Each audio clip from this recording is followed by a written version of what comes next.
Good morning, dear students. Let us see to the explanation of the second part of the lesson A play. मागील तासिकेत आपण पाहिलं होतं की कसा दुसरा पहारेकरी जातो आणि सोनारासह परत येतो. O noble king, I beg of you. सोनार त्रासिक आवाजात म्हणतो, हे महाराजा, मी तुमच्यासमोर भीक मागतो. How can you give me such a harsh sentence. तुम्ही मला अशी कठोर शिक्षा कशी करू शकता. I was merely following your orders to the letter. मी तर फक्त आपल्या आज्ञेचे तंतोतंत पालन करीत होतो.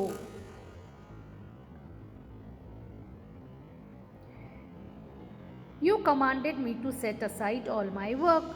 आपण मला सांगितले की माझी सर्व कामे मी बाजूला ठेवायची आहेत. And get the queen's ornaments ready before her highness's birthday. आणि राणेसाहेबांच्या वाढदिवसाच्या आधी त्यांचे दागिने तयार करायला हवेत असे तुम्हीच मला सांगितले होते. आणि म्हणूनच so there has been a delay in making this lady's bridal ornaments. म्हणून या मुलीचे लग्नाचे दागिने बनवायला उशीर झाला.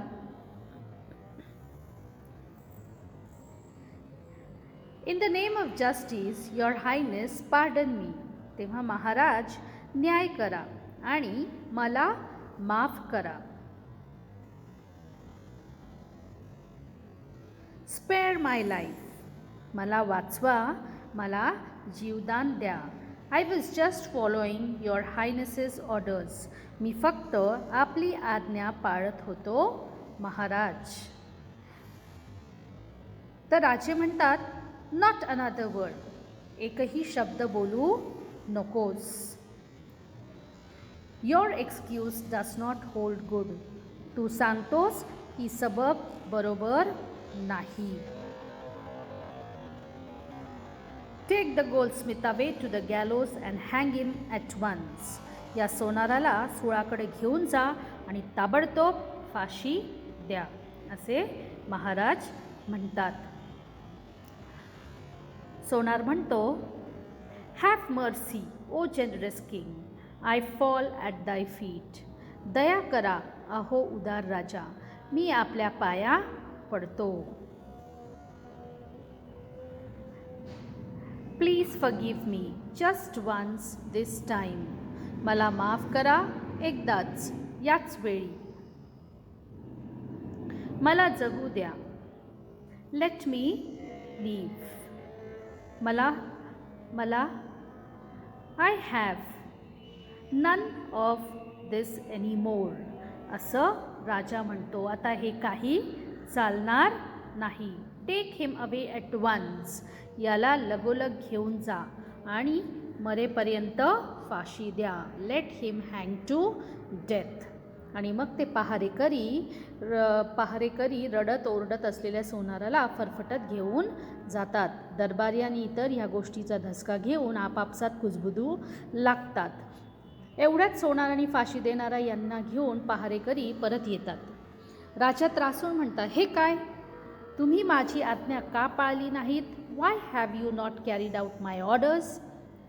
Hang the Goldsmith at this movement or else you will suffer the same punishment. आत्ता या क्षणी सोनाराला फाशी द्या, नाहीतर तुम्हालाही तीच शिक्षा केली जाईल.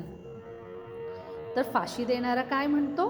राजा असं म्हटल्यानंतर, 1,000 apologies O great king, but this news does not fit the goldsmith's neck. फाशी देणारा म्हणतो, 1000 वेळा माफी मागतो महाराज, पण हा गळफास या सोनाराच्या गळ्याला बरोबर बसत नाही. हा खूप सैल आहे. It is too loose. हे ऐकल्यावर राजा काय म्हणतो पहा. राजा म्हणतात, then try it around everyone's neck here and see who it fits. असं मग येथे असलेल्या प्रत्येकाच्या मानेला लावून बघा कोणाला बरोबर बसतो ते. Whosoever has a neck of the size of the noose must be hanged. ज्याची मान या गळफासाच्या मापाची असेल त्याला फाशी द्या. तर फाशी देणारा न्यायासाठी जमलेल्या अनेक लोकांच्या मानेला फास लावून पाहतो. लोक त्याला झिडकारतात, विरोध करतात, पण फाशी देणारा पहारेकरांच्या मदतीने त्यांच्यावर जबरदस्ती करीत असतो. शेवटी गळफास शिष्याच्या मानेला बरोबर बसतो आणि मग फाशी देणारा येतो. हा महाराज, याला बसतोय शेवटी. हा your Highness, it fits at last. आणि तो शिष्य बिचारा म्हणतो, पण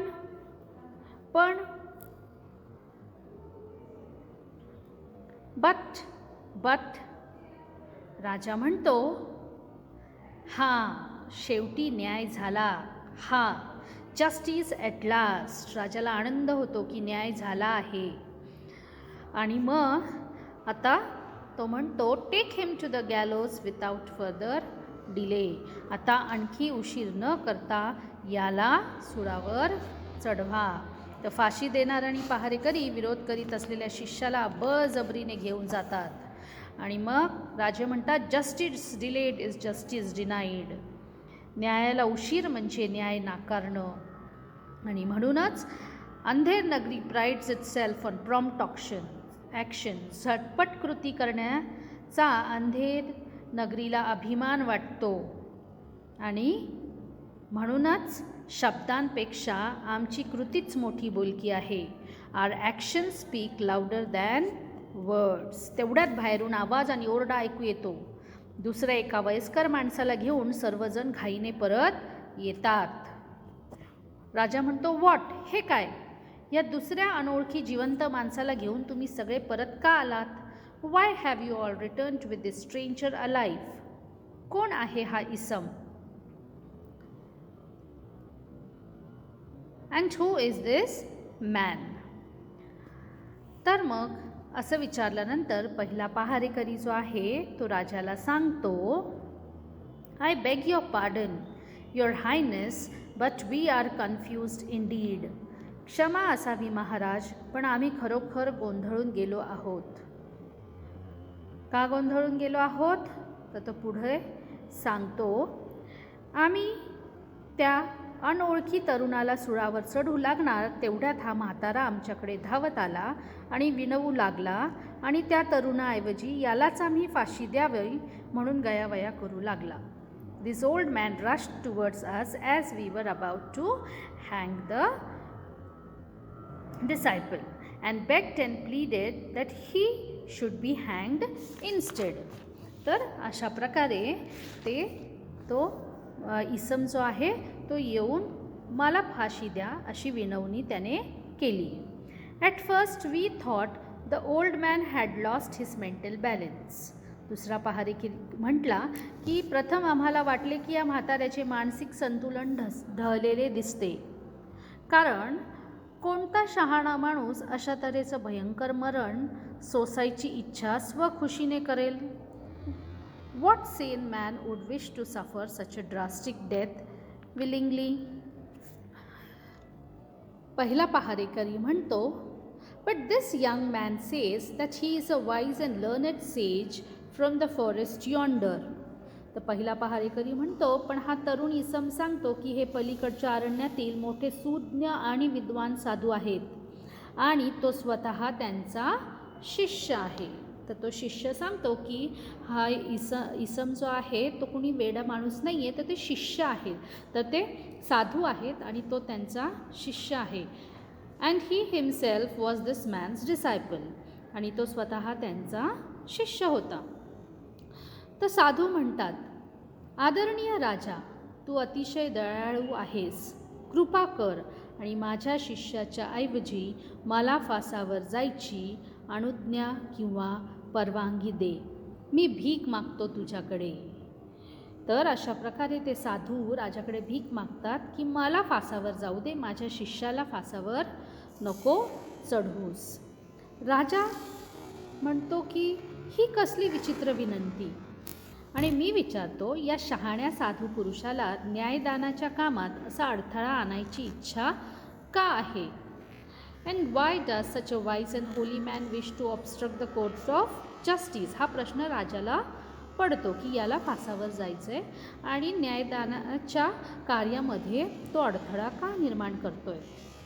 तर साधू आपले गुपित सांगण्याची इच्छा नाही असे दाखवत तो म्हणतो, महाराज खरं असं आहे, नाही मी सांगू शकत नाही. Yes majesty, the truth is no no I cannot say it. आणि मग तो साधू म्हणतो की नाही, खरं तो सांगायचा प्रयत्न करतो पण नंतर तो म्हणतो नाही नाही मला काही सांगायची इच्छा नाही किंवा मी सांगू शकत नाही. मग राजा म्हणतो, मला खुलासा झालाच पाहिजे, नाहीतर मी तुझ्या शिष्याऐवजी तुला फाशी देणार नाही. तर अशा प्रकारे ते साधूला धमकावतात की मी तुला फाशी देणार नाही, तुझ्या शिष्यालाच देईन, मला खरं कारण सांग. मग साधू म्हणतो, म्हणजे आपण पहा की जरा चाचपडतच साधू बोलत असतो. एका मोठ्या भविष्यकाराने सांगितले आहे की पण नको नको मी हे सांगू नये. आणि मग सांगायची इच्छा नाही असे तो साधू म्हणतो. आणि मग हे सगळं ऐकल्यानंतर मात्र काय होतं की राजा खूप चिडतो आणि मोठ्याने त्याला म्हणतो, पटकन सांगून टाक, नाहीतर तुझ्या शिष्याला फाशी दिली जाईल. Speak out at once or your disciple will be हँग्ड. आणि मग हे ऐकल्यानंतर तो साधू सांगू लागतो, त्या भविष्यकाराने भविष्य वर्तवले आहे की आजच्या दिवशी या राज्यात जो कोणी फाशी दिला जाईल तो नंतरचा राजा होईल आणि आणखी बरीच राज्ये जिंकेल. मला तो यापुढचा मोठा राजा व्हायचे आहे महाराज, आणि आणखी मोठ्या देशावर राज्य करायचे आहे. एक महान बादशहा म्हणून इतिहासात मी प्रसिद्ध होईल, माझे नाव नोंदवले जाईल. पुढच्या पिढ्या माझ्याविषयी आणि माझ्या थोरपणाविषयी वर्षानुवर्षे वाचत राहतील. आणि मी जर असा एकांतवासी साधू राहिलो तर ही प्रसिद्धी मला कधीच मिळणार नाही. तेव्हा माझ्यावर ही मेहरबानी करा महाराज, मला आज सुळावर चढून मरू दे. आणि मग अशा प्रकारे साधू जे काही त्याला सांगायचं होतं तो सांगतो की भविष्यकाराने असं भविष्य केलेलं आहे की जो आजच्या दिवशी मरणार आहे तो पुढे राजा होणार आहे. आणि म्हणून त्यांना राजा व्हायचं होतं, कारण साधू म्हणून जगलं तर कोण ओळखणार होते त्यांना, कुणीच नाही. आणि त्या राजाला आणखीन राज्ये जिंकता येणार होती. तर ही गोष्ट साधू जे आहेत ते राजाला सांगतात. आणि मग राजा काय म्हणतो, राजा विचार करतो, ह्या पुढील राजा आणि हे राज्य विस्तारणार पुढील लाखो वर्षांची कीर्ती का दुसरे तिसरे कुणी नाही, हा हक्क मलाच मिळायला हवा. राजाला वाटतं की अरे हा हक्क तर मलाच मिळायला हवा, दुसरं तिसरं कोणाला का राजा म्हणून राजा होण्याचा हक्क मिळावा. मग ते आदेश देतात, पहारेकऱ्यांनो मला सुळापाशी घेऊन चला आणि दिरंगाई न करता मला फासावर चढवा. आणि हा राजा पुन्हा राजा होण्यासाठी स्वतःला फासावर चढवण्यासाठी सांगतो, पहारेकऱ्यांनो मला सुळापाशी घेऊन चला आणि दिरंगाई न करता मला फासावर चढवा. घाई करा, वेळ दौडू नका. पुढच्या जन्मात माझं किती आश्चर्यकारक नशीब असणार आहे. पुन्हा एकदा मी राजा होणार, तेव्हा अलविदा या जगाला, पुन्हा भेटू, असे राजा म्हणतो.